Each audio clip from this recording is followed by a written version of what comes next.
विपक्ष की मांग यही थी कि उपाध्यक्ष विपक्ष का हो। राजनाथ सिंह जी का खादी जी फोन आया। कन्वेंशन ये है कि डेप्यूटी स्पीकर ऑपोजिशन को मिलना चाहिए। 18वें लोकसभा के स्पीकर पद को लेकर सियासत गर्मा गई है। देश के इतिहास में पहली बार लोकसभा स्पीकर को लेकर चुनाव होगा। एनडीए की ओर से ओम बिरला, जबकि विपक्षी इंडिया ब्लॉक की ओर से के सुरेश ने स्पीकर पद के लिए नामांकन भर दिया है। दरअसल विपक्ष डिप्टी स्पीकर के पद पर अड़ गया था। विपक्ष ने पहले ही कहा था कि अगर डिप्टी स्पीकर का पद नहीं मिलता है तो वो भी स्पीकर पद के लिए अपना उम्मीदवार खड़ा करेंगे, और हुआ वही। शुरुआत में खबर थी कि लोकसभा स्पीकर को लेकर एनडीए और विपक्ष के बीच सहमति बन गई है और ओम बिरला एक बार फिर स्पीकर पद संभालेंगे, लेकिन संसद पहुंचने पर कांग्रेस के वरिष्ठ नेता राहुल गांधी के बयान से सियासत फिर गरमा गई। राहुल गांधी ने कहा कि विपक्ष के पास राजनाथ सिंह का कॉल आया था। उन्होंने कहा था कि स्पीकर पद पर विपक्ष को समर्थन करना चाहिए और एक राय बनानी चाहिए। हमने कहा कि हम स्पीकर का समर्थन करेंगे, लेकिन डिप्टी स्पीकर का पद विपक्ष को मिलना चाहिए। राजनाथ सिंह ने कहा था कि मल्लिकार्जुन खड़गे को कॉल बैक करेंगे, लेकिन वो कॉल अभी तक नहीं आया। मोदी कहते तो कुछ हैं और करते कुछ और है, मगर डिप्टी स्पीकर का पद विपक्ष को मिलेगा तब भी हम समर्थन करेंगे। राहुल के इस बयान के बाद स्पीकर पद को लेकर सरकार और विपक्ष के बीच असहमति साफ तौर पर नजर आई और इस बीच ओम बिरला ने स्पीकर पद के लिए नामांकन कर दिया।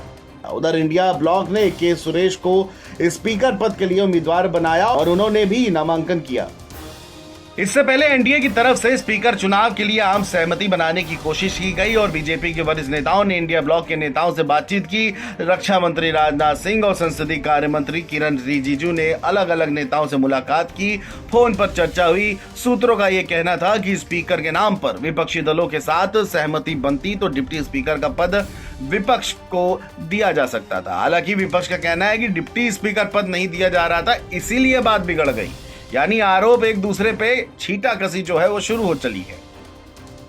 वहीं इस पूरे घटनाक्रम को लेकर के कांग्रेस के अध्यक्ष मल्लिकार्जुन खड़गे ने सोशल मीडिया एक्स पर पोस्ट किया और लिखा कि देश भविष्य की ओर देख रहा है। आप अपनी कमियां छिपाने के लिए अतीत को ही कुरेदते रहते हैं।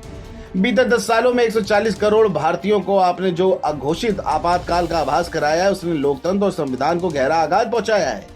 पार्टियों को तोड़ना, चोर दरवाजे से चुनी हुई सरकारों को गिरना, 95% विपक्ष नेताओं पर ईडी, सीबीआई, आईटी का दुरुपयोग करना, मुख्यमंत्रियों तक को जेल में डालना और चुनाव के पहले सत्ता का इस्तेमाल करके केवल प्लेइंग फील्ड को बिगाड़ना, क्या यह अघोषित आपातकाल नहीं है?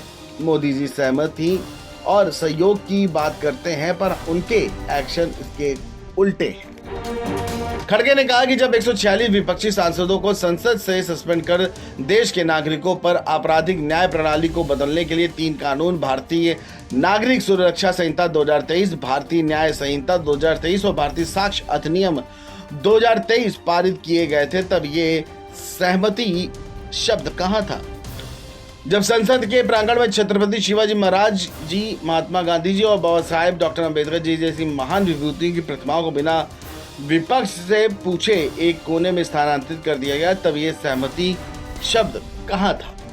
खड़गे ने आगे ये भी कहा कि नोटबंदी हो या आनंद फानन में लागू किया गया लॉकडाउन या इलेक्टोरल बॉन्ड का कानून हो, ऐसे सैकड़ों उदाहरण है जिस पर मोदी सरकार ने सहमति या सहयोग का प्रयोग बिल्कुल नहीं किया है।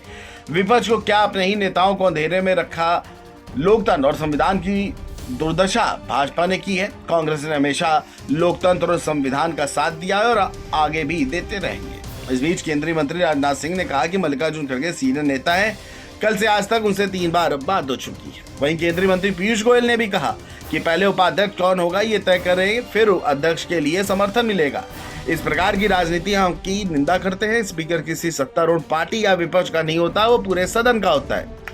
वैसे ही उपाध्यक्ष भी पूरे सदन का होता है। किसी विशिष्ट पक्ष का ही उपाध्यक्ष हो, ये लोकसभा की परंपरा में नहीं है। वहीं केंद्रीय मंत्री लोक जनशक्ति पार्टी के अध्यक्ष चिराग पासवान ने भी कहा कि किसी पक्ष का चुनाव नहीं है, स्पीकर का पद पूरे सदन का होता है। विपक्ष शर्त लगा रहा है और हम डिप्टी स्पीकर पद के लिए विपक्ष के साथ चर्चा के लिए तैयार हैं, लेकिन विपक्ष अपनी शर्त पर लगा हुआ है। लोकतंत्र में शर्म नहीं रखी जाती। बहरहाल देखना यह होगा कि आखिरकार जब चुनाव होंगे, चुन करके पहली बार इतिहास बनेगा लोकतंत्र का भारतीय इतिहास में कि जब चुन करके लोकसभा का कोई स्पीकर आएगा। Video desk NBT online.